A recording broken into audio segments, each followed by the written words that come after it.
இன்னைக்கு நைட்டோட நைட்டு தண்ணி விட்டு இருக்குது. அது எவ்வளவு வந்திருக்குன்னா ஒரு 4 கிலோமீட்டரோ 5 கிலோமீட்டர் வந்திருக்கு, அவ்வளவுதான்.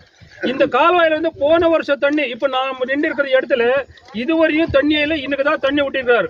அப்ப பொதுப்பணித்துறை எந்த அளவுக்கு வேலை செய்யுது அப்படின்னு சொல்லி நமக்கு எல்லா விவசாயிகளும் தெரியும். ஒரு பக்கம் ஏரிகள் காஞ்சு போய் நின்று இருக்கு, குடிக்கிறதுக்கு தண்ணி இல்லாத எல்லாம் போர்ல நம்ம OHD ஒரு 3 பம்ப் செட்டை நின்றுடுச்சு. எங்கேயுமே குடிக்கிறதுக்கே தண்ணி இல்லாத அவஸ்தைப்பட்டு இருக்காரு சூளகிரி வட்டத்துல.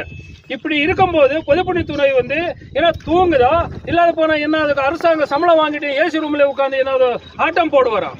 இதுக்கு தமிழக விவசாயிகள் பாதுகாப்பு சங்கம் உடனடியாக உண்மையாக நாங்க கண்டிக்கின்றோம். இதே மாதிரி தண்ணி எல்லா ஏரிங்களுக்கு இந்த கால்வாய் எங்கே போறதோ அது வரையும் எல்லா ஏரிகளும் தண்ணி உள்ளேன்னா ஆபீஸ் அலுவலக முன்பாகத்தில் நாங்க காத்திருப்பு போராட்டம் அறிவிக்கிறோம். இது இல்லாத பெங்களூர்ல இருந்து வருது தண்ணி நம்ம கிருஷ்ணகிரி